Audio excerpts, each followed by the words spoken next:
Assalamualaikum warahmatullahi wabarakatuh.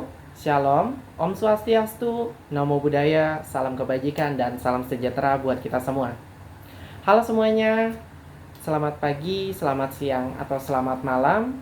Pertama-tama saya ingin ucapkan terima kasih banyak kepada yang terhormat Bapak Rajib selaku dosen public speaking yang luar biasa keren, dan juga kepada teman-teman semua yang gak kalah luar biasa kerennya pada hari ini. Nah teman-teman, hari ini kita akan membahas tentang bagaimana cara rahasia untuk membuat masa depan keuangan kita jadi lebih keren mulai hari ini di usia 20-an. Tapi sebelum itu, perkenalkan saya Dede Gunawan, mahasiswa Ilmu Komunikasi dari Universitas Terbuka Jakarta yang juga sedang belajar tentang dunia investasi. Sebelum kita mulai nih teman-teman, coba deh kalian bayangin dulu nih. Kalian baru aja dapat gaji pertama setelah lulus kuliah.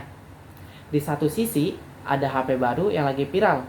Dan di sisi lain, ada kesempatan buat menabung dan berinvestasi. Mana yang teman-teman bakal pilih? Oke, mungkin untuk kebanyakan anak muda sekarang ya, mereka bakal memilih opsi yang pertama, yaitu membeli bahkan menyicil HP baru yang lagi viral tersebut nih teman-teman. Tapi hari ini saya akan mengubah cara pandang teman-teman tentang bagaimana sih investasi itu bisa jadi pahlawan keuangan kita dan buat masa depan kita jadi lebih baik.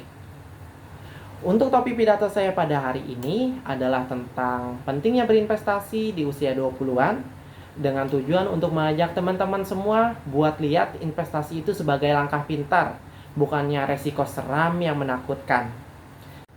Oke, kita mulai dari cerita simpel dulu nih teman-teman. Bayangin, kalian punya uang 1 juta rupiah sekarang. Kalau kalian tabung di bank biasa, dalam 5-10 tahun ke depan, mungkin uang itu hanya bertambah sedikit. Karena bunga di bank itu kan relatif rendah ya teman-teman. Tapi, kalau uang 1 juta rupiah itu kalian investasiin dengan kekuatan bunga majemuk, dalam 5-10 tahun ke depan, uang kalian itu bisa tumbuh jadi gede banget loh teman-teman. Investasi itu ibarat seni menaruh uang kita ke aset, kayak saham atau reksadana, di mana saham dan reksadana ini punya potensi keuntungan jauh lebih tinggi dibanding tabungan biasa. Walaupun emang ada resikonya, tapi kan di usia 20-an, waktu adalah teman terbaik kita. Jadi setiap tahun yang kita lewati tanpa investasi, itu sama saja dengan kita kehilangan kesempatan buat bangun kekayaan di masa depan nanti. Jadi, jangan takut teman-teman, investasi itu bukan dunia asing kok. Buat pemula kayak kita, saya bakal saranin 2 opsi investasi sederhana yang bisa teman-teman coba kayak teman-teman lagi pesan makanan online.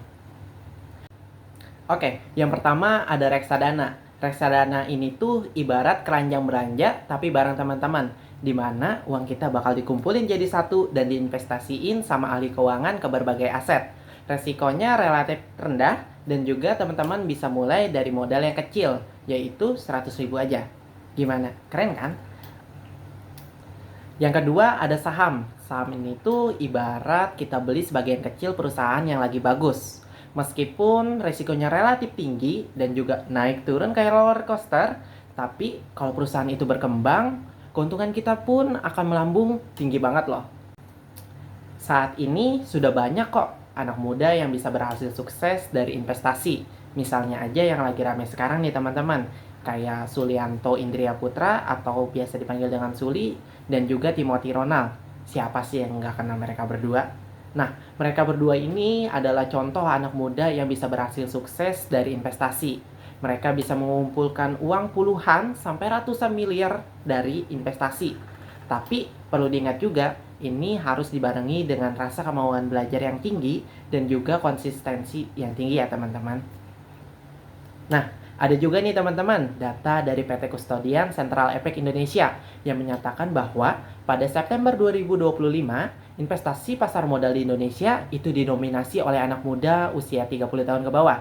Jadi, udah jelas dong, investasi sekarang bukan lagi sebagai pilihan, tapi kewajiban buat diri kita sendiri. Dan perlu diingat juga ya teman-teman, investasi itu bukan soal jadi miliarder instan, tapi bangun kebiasaan keuangan yang baik, yang buat tidur kita jauh lebih nyenyak karena kita sudah tahu masa depan kita sudah aman. Jadi, ayo kita mulai investasi sekarang sebelum godaan belanja online habisin semua gaji kalian. Oke teman-teman, sebagai penutup pidato saya pada hari ini, investasi itu ibarat kunci ajaib buat dasar keuangan jangka panjang kita jadi lebih baik. Jadi, mulai hari ini, ayo kita mulai edukasi diri kita tentang investasi, mulai berinvestasi di tempat yang aman, dan mulai sisihkan 10-20% pendapatan kita buat investasi. Karena langkah kecil ini nih yang bikin hidup kita jadi cerita sukses yang keren. Oke teman-teman, terima kasih atas kesempatan dan waktunya pada hari ini. Semoga pidato saya pada hari ini bukan hanya sekedar informasi saja, tetapi dapat mendorong teman-teman untuk mencoba berinvestasi. Selamat berinvestasi dan sampai jumpa di masa depan yang lebih baik. Tetap semangat, terima kasih.